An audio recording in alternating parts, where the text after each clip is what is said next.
आज जिस शहर के बारे में हम आपको बताने जा रहे हैं उसे भारत के सबसे बड़े राज्य यानी कि उत्तर प्रदेश के सबसे पॉपुलर शहरों में से एक माना जाता है। कहा जाता है कि ये एक ऐसी नगरी है जिसे बसाने में खुद देवताओं ने भी अपना सहयोग दिया था। ये जगह हिंदुओं के 7 पवित्र तीर्थ स्थलों में से एक है और इसी शहर में सिख धर्म के संस्थापक गुरु नानक जी के अलावा कई अन्य सिख गुरुओं ने भी काफी समय तक अपने उपदेश दिए थे और साथ ही साथ तब भी किया था। इस शहर को एक समय हाथी और घोड़ों के व्यापार की सबसे बड़ी जगह माना जाता था और साथ ही यहाँ पे हथियार बनाने का सबसे बड़ा व्यापार किया जाता था। और इस शहर में आयोजित होने वाली दीपावली और यहाँ मनाए जाने वाला दीपोत्सव भाई पूरे दुनिया में सबसे बड़े और ग्रैंड इवेंट के तौर पे माना जाता है। और इस शहर को लेकर जो सबसे खास बात है वो है इसकी धरती पर भगवान राम का जन्म हुआ था। यार अब तो आप समझ गए होंगे कि हम किस शहर की बात कर रहे हैं। जी हाँ, हम बात कर रहे हैं भगवान राम के जन्म स्थान यानी अयोध्या के बारे में। तो चलिए दोस्तों एक साथ चलते हैं बहुत ही खूबसूरत अयोध्या शहर के सफर पर। दोस्तों अगर आपसे पूछा जाए कि किसी एक ऐसी जगह का नाम बताइए जो हिंदू धर्म की आस्था का सबसे पवित्र स्थान हो तो आप अयोध्या का नाम जरूर लेंगे। भगवान राम के जन्म के अलावा अयोध्या को महान तपस्वियों की नगरी भी कहा जाता है। अयोध्या का पुराना नाम कौशल देश यानी कि द किंगडम ऑफ कौशल था और ये वही स्थान है जहाँ पे पौराणिक ग्रंथ रामायण की रचना हुई है। अयोध्या उत्तर प्रदेश का सबसे प्रसिद्ध शहर है जो सरयू नदी के किनारे बसा हुआ है और इस शहर में रहने वाले लोगों की कुल पॉपुलेशन 76,000 के करीब है। अयोध्या एक धार्मिक नगरी है जहां जाने के बाद आपको चारों तरफ जय श्री राम की गूंज सुनाई देगी और बड़ा दिल खुश हो जाता है यार ऐसा सुनकर। यहाँ के हर एक व्यक्ति की जुबान पर बस भगवान राम का ही नाम रहता है और आप जिससे भी मिलेंगे ना वो आपको कहेगा राम राम। और इस जगह को लेकर सबसे खास बात यह है कि अयोध्या हिंदुओं के 7 पवित्र तीर्थ स्थलों में से एक है। दोस्तों अयोध्या की गिनती देश के सबसे कम विकसित शहरों में की जाती है लेकिन हिंदू धर्म से लेकर बौद्ध और जैन धर्म तक इस नगरी का खास धार्मिक महत्व रहा है। हालांकि ऐसा माना जाता है कि राम मंदिर बनने के बाद अयोध्या देश के बाकी धार्मिक स्थलों को पीछे छोड़ते हुए आगे आने वाले कुछ सालों में देश का सबसे बड़ा तीर्थ स्थल बन सकता है और यहाँ हर दिन आने वाले लोगों की संख्या लाखों में भी हो सकती है। अर्थवेद में अयोध्या का अर्थ ईश्वर का नगर बताया गया है और इसकी तुलना स्वर्ग से की गई है और रामायण में इस बात का जिक्र किया गया है कि अयोध्या नगरी की स्थापना मनु ने की थी। अयोध्या में भगवान राम का जन्म तो हुआ ही साथ अन्य धर्मों के लोग भी अयोध्या को लेकर ये मानते हैं कि ये नगरी उनके पूर्वजों के लिए भी सबसे पवित्र रही है। बौद्ध मान्यताओं के अनुसार बुद्ध देव ने अयोध्या में 16 वर्ष बिताया था और यहाँ बड़े पैमाने पर सूफी संतों के रहने की बात भी कही जाती है।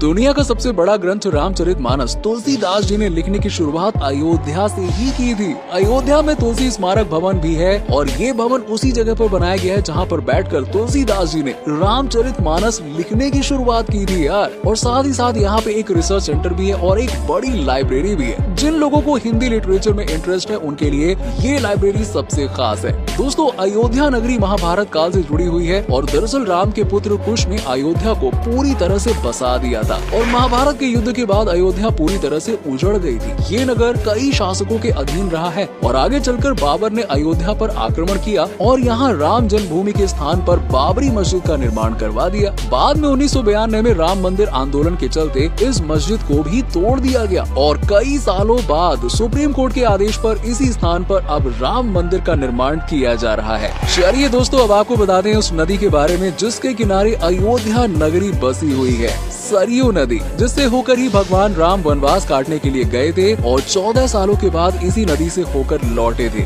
इसीलिए जब कभी भी बात अयोध्या की जाती है तो सरयू नदी का नाम भी लिया जाता है। जहाँ गंगा यमुना गोदावरी नर्मदा जैसी पवित्र नदियों ने अपना एक अलग स्थान बनाया, वहीं सरयू नदी का भी अपना एक अलग महत्व है। सरयू नदी हिमालय से निकलती है और उत्तर प्रदेश और उत्तराखंड राज्य से बहती है। सरयू नदी की लंबाई 350 किलोमीटर है और इसके स्रोत की ऊंचाई 4150 मीटर है। शाम के समय इस नदी का नजारा वाकई में देखने लायक बनता है यार। अगर आप अयोध्या जाएं ना तो शाम के समय इस नदी के किनारे एक बार जरूर जाकर बैठें। अयोध्या में जल्दी एयरपोर्ट की शुरुआत हो गई है जिसका नाम है मर्यादा पुरुषोत्तम श्री राम एयरपोर्ट। ये दुनिया का पहला ऐसा एयरपोर्ट होगा जिसकी पूरी थीम किसी मंदिर पर बेस्ड होगी। यानी कि एयरपोर्ट पर उतरने के साथ ही आपको ऐसा लगने लगेगा कि आप राम मंदिर के अंदर पहुंच गए हैं। और एयरपोर्ट स्ट्रक्चर को उन्हीं पत्थरों से तैयार किया जा रहा है जिनसे श्री राम जन्मभूमि का मंदिर निर्माण हो रहा है। इन पर बनाया गया हर एक डिजाइन राम मंदिर के पत्थरों पर किए गए डिजाइन से मिलता जुलता रहेगा। अयोध्या में मनाई जाने वाली दिवाली का कहना ही क्या यार, सबसे ग्रैंड स्तर पर आयोजित होने वाले किसी भी त्योहार के तौर पे जाना जाता है और भारत ही नहीं बल्कि विदेशों से भी लोग अयोध्या की दिवाली देखने के लिए आते हैं। और दीपावली के दिन अयोध्या में ना एक अलग ही दुनिया नजर आती है यार। और दूसरे देश भी इस बात को मान चुके हैं कि अयोध्या की दिवाली के समय जैसा नजारा पूरी दुनिया में कहीं और देखने को नहीं मिलता है। पिछले साल अयोध्या में दिवाली के दौरान पूरे शहर में कुल 17 लाख दिए जलाए गए थे। सोचो,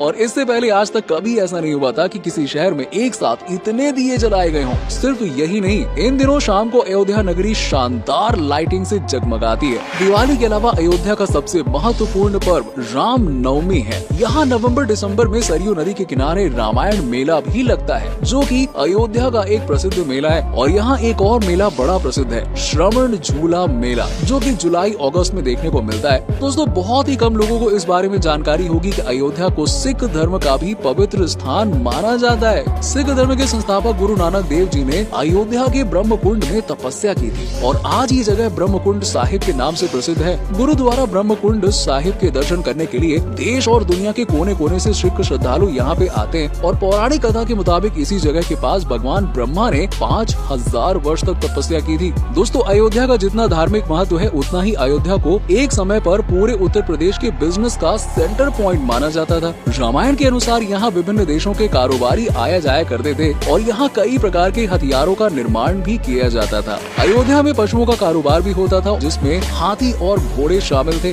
दोस्तों, अयोध्या अपने प्राचीन मंदिरों और इतिहास के अलावा अपने पॉपुलर फूड के लिए भी जाना जाता है। अयोध्या का स्ट्रीट फूड पूरा उत्तर प्रदेश के सबसे पॉपुलर स्ट्रीट फूड में से एक है। स्ट्रीट फूड हो, मिठाइयाँ हो या ट्रेडिशनल व्यंजन हो, खाने वालों की भीड़ आपको गलियों में दिख जाएगी यार। और ऐसे दबा दबा के खाते ना कि कहना ही गया। चूँकि अयोध्या में घूमने के लिए बहुत सारे धार्मिक स्थल हैं, इसीलिए लड्डू शहर की सर्वोत्कृष्ट मिठाई है। और बिहार के बाद लिट्टी चोखा अयोध्या में सबसे ज्यादा टेस्टी बनाया जाता है। बिहार से आने वाले लोग ना अयोध्या आने के बाद बस भाई लिट्टी चोखे को ही ट्राई करते हैं कि चलो खाएं देखें राम नगरी में कैसा मिलता है। खैर दोस्तों, लिट्टी चोखे के बाद आपको अयोध्या में लगभग हर जगह पर वेज बिरयानी देखने को मिलेगी और खाने को मिल जाएगी। इसके अलावा दोस्तों, अगर आपको अयोध्या के किसी स्ट्रीट फूड को ट्राई करना है तो यहाँ की फेमस चाट को जरूर ट्राई करना, भाई मजा आ जाएगा। अयोध्या की चाट का मुकाबला पूरे उत्तर प्रदेश में किसी के पास भी नहीं है। दोस्तों, इन सब के अलावा अयोध्या में दही, जलेबी और कचौड़ी भी काफी ज्यादा फेमस है। जैसे कि आप सभी जानते हो कि अयोध्या में इतने सारे मंदिर हैं कि इन मंदिरों के बारे में जितना बताया जाए उतना कम है। अयोध्या में कुल मिलाकर 10,000 मंदिर हैं। इनमें सबसे खास है कनक भवन, जहां सीता के रूप में खुद महालक्ष्मी विराजमान है। संतों का कहना है कि त्रेता युग में कनक भवन 5 भाग में फैला था और ये अयोध्या नगरी में स्थित सबसे बड़ा महल था। अयोध्या में जिस तरह से राम मंदिर चर्चा का विषय रहता है, ठीक उसी तरह से सीता की रसोई भी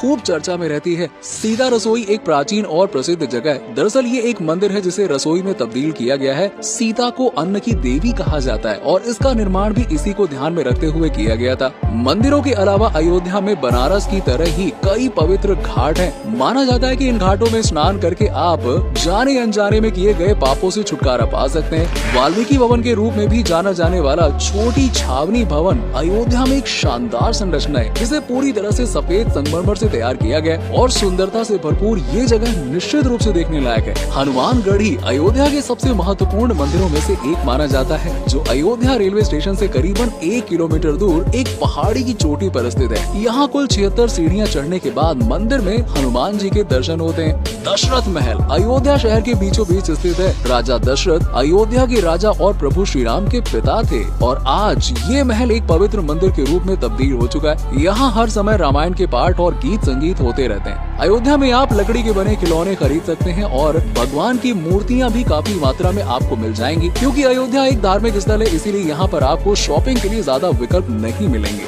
चलिए दोस्तों, अब आपको बताते हैं कि आप अयोध्या कैसे पहुँच सकते हैं। अयोध्या का सबसे नजदीकी हवाई अड्डा उत्तर प्रदेश की राजधानी लखनऊ में स्थित चौधरी चरण सिंह अंतर्राष्ट्रीय हवाई अड्डा है, जहां से अयोध्या की दूरी करीबन 150 किलोमीटर है। और ये हवाई अड्डा देश के विभिन्न हवाई अड्डों से जुड़ा हुआ है, इसलिए आपको देश के विभिन्न क्षेत्रों से डायरेक्ट फ्लाइट की सुविधा मिल जाएगी। अयोध्या का सबसे करीबी रेलवे स्टेशन अयोध्या जंक्शन ही है, लेकिन अयोध्या जंक्शन के लिए देश के काफी कम शहरों से ट्रेन की सुविधा उपलब्ध कराई गई है। इसलिए अगर आपके शहर से अयोध्या के लिए डायरेक्ट ट्रेन की सुविधा ना मिले तो आप अपने शहर से वाराणसी या फिर लखनऊ के लिए ट्रेन की सुविधा ले सकते हैं। इन सब के अलावा आप बस, टैक्सी या फिर पर्सनल व्हीकल से भी अयोध्या आसानी से आ सकते हैं यार। अगर आप अयोध्या के दर्शन करने के लिए आए तो कम से कम एक रात इस पवित्र भूमि पर जरूर रुकना बनता है यार। यहाँ अत्याधुनिक सुविधाओं वाले होटल तो नहीं, लेकिन हाँ बजट होटल और कई धर्मशालाएं जहाँ बड़े आराम से रुक सकते हैं। अयोध्या घूमने का सबसे अच्छा समय अक्टूबर से दिसंबर के बीच में रहता है, जब हल्की हल्की ठंड पड़ती है, और दिवाली में पहुँच जाओ तो फिर कहना ही क्या है यार। तो दोस्तों ये है भगवान राम की जन्मभूमि अयोध्या, जिसे हिंदू धर्म के सबसे पवित्र शहरों में गिना जाता है। और अगर आप में से कोई अयोध्या या फिर उत्तर प्रदेश से है तो कमेंट में यह जरूर लिखेगा। अगर आपको अयोध्या के बारे में कुछ और इंटरेस्टिंग चीजें पता है तो कमेंट सेक्शन में बताओ यार।